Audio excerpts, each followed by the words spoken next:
Hello दोस्तों। तो आज का हमारा टॉपिक है ओपी पॉइजनिंग। इस तो चलो शुरू करते हैं बिना किसी देरी के। इस टॉपिक को हम 5 हेडिंग्स के अंडर कवर करेंगे। पहला इंट्रो, दूसरा कॉजेस, तीसरा मैकेनिज्म एक्शन, चौथा सिम्टम्स, पांचवा management. Intro. OP compounds and carbamates are one of the most common poisoning seen in India. OP poisoning जो है वो मोस्ट कॉमन पॉइजनिंग है इंडिया में, ठीक है। OP compounds are mainly used in agriculture as a field spray. OP compounds को खेती किसानी में दवाई के रूप में उपयोग करते हैं। There are no rules and regulations on the purchase of this products.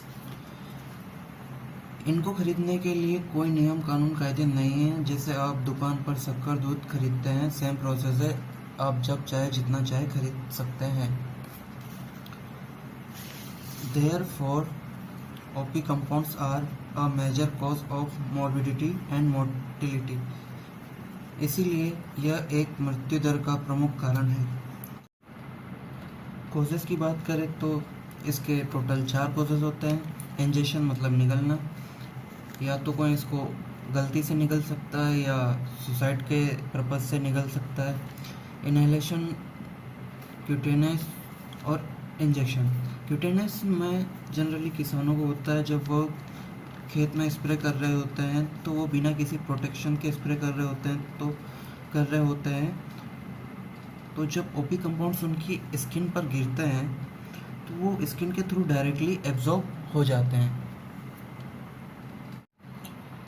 Mechanism of action की बात करें तो जनरली नॉर्मली क्या होता है, एसिटाइल कोलिन जो होता है उसका हाइड्रोलाइसिस होना होता है कोलिन और एसिटिक एसिड में through the acetyl choline esterase enzyme.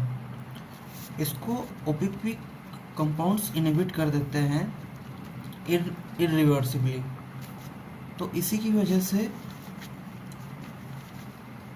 OPP poisoning होती है।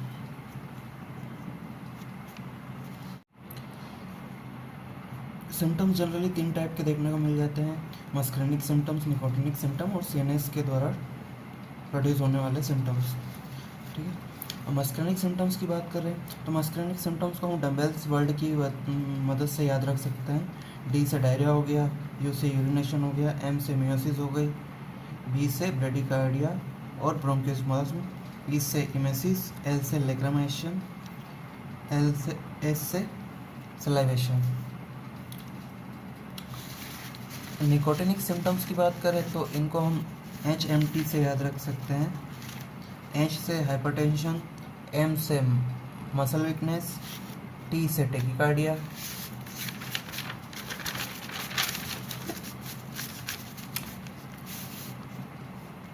अब बात करते हैं सीएनएस से डेवलप होने वाले सिम्टम्स की। सीएनएस से जो सिम्टम्स डेवलप होते हैं उनमें आ जाता है, उनको याद रखेंगे हम मैट रेड से। एम से हो जाएगा आपका मस्कुलर वीकनेस, ए से आ जाएगा एंजाइटी, डी से आ जाएगा डिप्रेशन, आर से आ जाएगा रेस्टलेस, ए से आ जाएगा एटेक्सिया, टी से आ जाएगा ट्रिमर्स। मैनेजमेंट की बात करें तो सबसे पहले हम पेशेंट को देते हैं सपोर्टिव केयर, उसके बाद देते हैं हम स्पेसिफिक ट्रीटमेंट।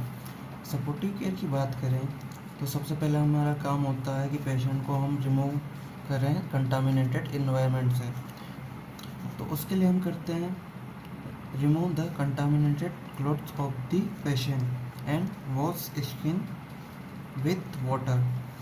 तो इसके लिए हम पेशेंट के संक्रमित कपड़ों को निकालेंगे और स्किन को पानी से धोएंगे।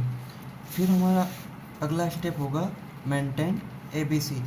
अब ये ABC क्या होता है, ए से आपका एयरवे हो जाएगा, बी से ब्रीदिंग हो जाएगा, सी से सर्कुलेशन हो जाएगा। ये होता है मेडिकल का ABC। फिर हम इसके बाद करेंगे गैस्ट्रिक लवाज, जो कि KMNO4 से करते हैं।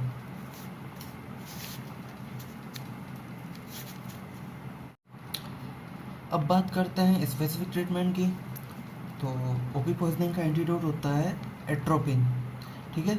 इसको 2 mg IV देंगे, रिपीट करेंगे in every 5 to 10 minutes till full atropinization. No effect on nicotinic symptoms.